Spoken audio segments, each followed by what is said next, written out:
Will read Science Lesson 11 Light, Shadows and Reflections.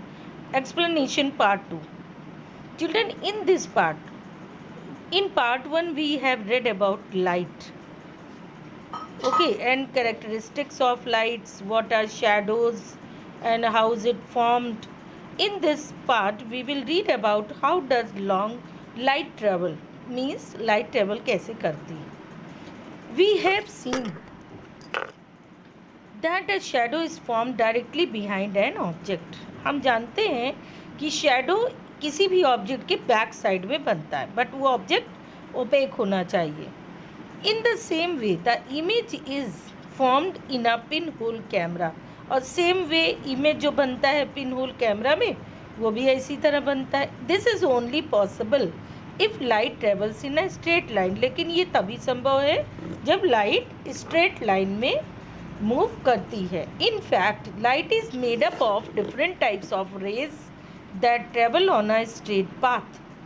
और क्या है इनफैक्ट मीन्स वास्तव में लाइट है क्या बनी डिफरेंट रेज. रेज मीन्स किरणें, जो रेज आती हैं सन से, तो इस तरीके से लाइट रेज के रूप में होती है और स्ट्रेट पाथ में मूव करती है.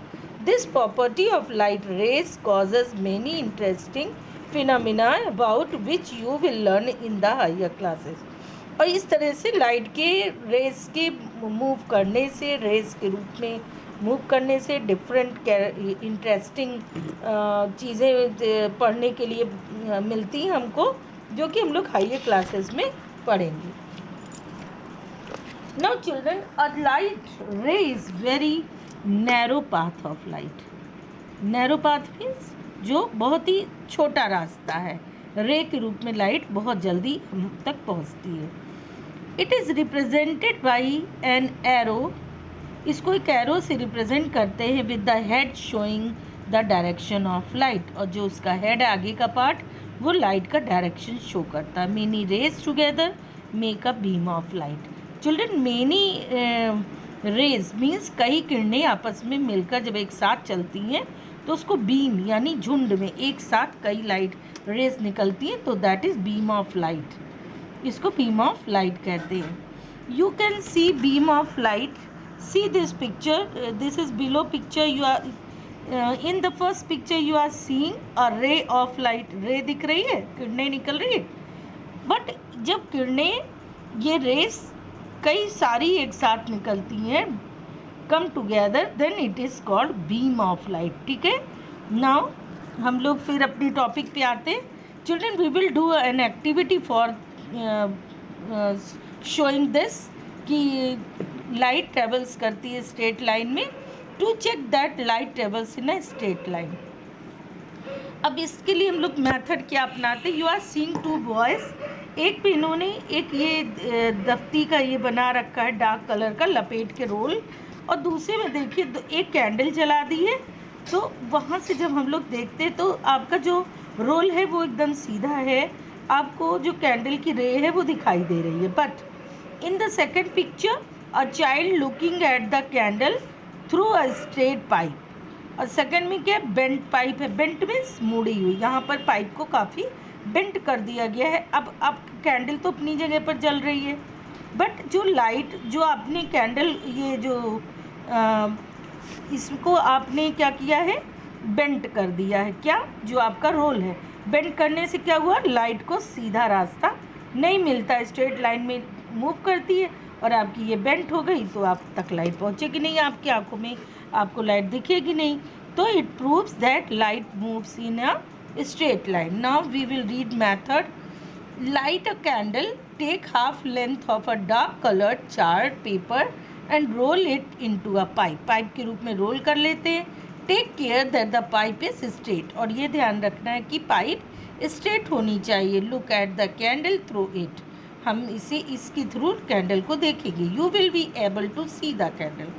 तुम कैंडल को देख सकोगे. Now bend the pipe. अब पाइप को मोड़ दो. सेकेंड पिक्चर में अ लिटिल, थोड़ा बेंड कर दो. Again C the candle through it. इसी के थ्रू फिर कैंडल देखो.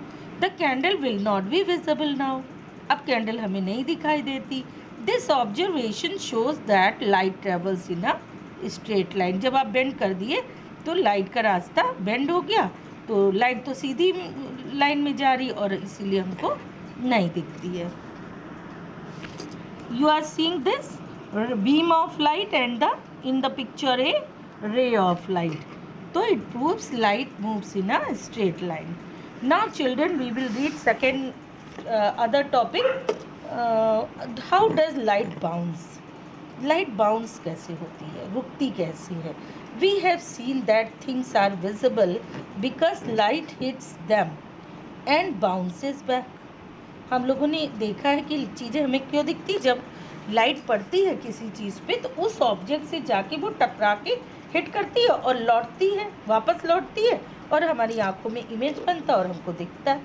This process is called reflection of light. Okay, इस प्रोसेस को हम लोग रिफ्लेक्शन ऑफ लाइट कहते हैं. In fact when ever light falls on any surface, यहाँ तक कि लाइट किसी भी सरफेस पर जाती है, a part of it is always reflected, कुछ पार्ट उसका ज़रूर रिफ्लेक्टेड होता है. When the light falls on a very smooth surface, children there you are seeing two pictures. In a देखो, यहाँ पर जो सरफेस लिया गया जहाँ से लाइट जाके हिट कर रही है उस सरफेस को, वो स्मूथ सरफेस है. In the second picture that is rough surface. देखो प्लेन नहीं है ना सरफेस, इसको रफ सरफेस कहते हैं. तो रफ सरफेस से लाइट कैसे रिफ्लेक्ट होगी और स्मूथ सरफेस से लाइट कैसे रिफ्लेक्ट होगी, यही हम लोगों का मोटो है, यही को समझना. When ever light falls on any surface, a part of it always reflected. When light falls on a very smooth surface, it largely reflects. जब स्मूथ सरफेस से लाइट जाके हिट करती है तो एकदम स्मूथली और पूरा रिफ्लेक्शन होता है, अच्छे से रिफ्लेक्शन होता है. एंड जिस एंगल पर लाइट आके हिट करेगी उसी एंगल पर वो बैक भी जाएगी, रिफ्लेक्ट भी होगी. तो both angle will be same but irregular होगा. सेकंड पिक्चर देखिए, जो रफ सरफेस है, यहाँ से क्या हो रहा है, यहाँ से रिफ्लेक्शन हो रहा है but it is not regular. कहीं पे कम एंगल पर हो रहा है, कहीं आ रही है किसी एंगल पर, जा रही है दूसरी एंगल पर. यानी रिफ्लेक्शन तो हो रहा है बट इरेगुलर रिफ्लेक्शन हो रहा है.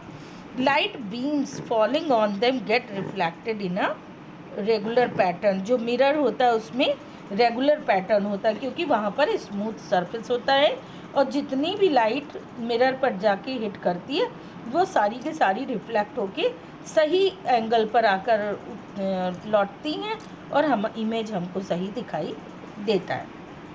But in rough surface when the light beams means कई किरणें जब एक साथ गिरती हैं रफ सरफेस पे तो direction of their reflection varies.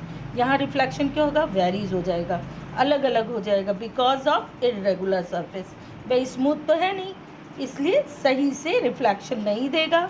This is called diffused reflection. तब हम लोग इस रिफ्लेक्शन को डिफ्यूज रिफ्लेक्शन कहेंगे. Now children, there is left last topic, how does light bend. Light मुड़ क्यों जाती है. when light will go from one medium to another, it will bend. Now we will see how it is possible. Take an empty glass and keep a pencil in it. You are seeing the picture. यहाँ देखिए दो picture है. First picture में इन्होंने pencil को सीधे empty glass means खाली glass में खड़ा कर दिया है तो वो कैसे दिख रहा है. बट दूसरी पिक्चर नीचे देखिए, जो ग्लास है उसमें पानी भरा है आधा. जब आपने पेंसिल को रखा तो पेंसिल कहाँ जा रही है, फ्रॉम एयर टू वाटर जा रही है. तो एयर से देखो उसका वे कुछ और है बट आप अगर इसे देखेंगे अच्छे से तो यहाँ पर देखिए आपको वाटर में आते ही पेंसिल बेंट होती हुई दिखाई देगी. And this process is called refraction. तो अभी now you are clear what is reflection, what is refraction. तो इस प्रोसेस को रिफ्रैक्शन कहते हैं. तो now see it. Take an empty glass and keep a pencil in it. See how the pencil looks. Now fill 3/4 of glass with water. अब क्या करें, पानी से भर दे. Observe how the pencil looks. It will appear bent to you. हमको bent यानी मुड़ी हुई दिखाई देगी. This happens because when light beams travel from one medium to another, they bend. वो सरफेस पे कुछ मुड़ जाती हैं and at the surface of the other medium. देखिए एयर से कहाँ जा रही है, वाटर में, तो वाटर के सरफेस पर यहाँ पर ये बेंड हुई नज़र आ रही है, तो इस प्रोसेस को हम लोग रिफ्रैक्शन कहते हैं। This bending of light is called refraction.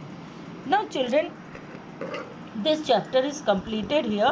If there is any queries, please ask to me. I will make other video.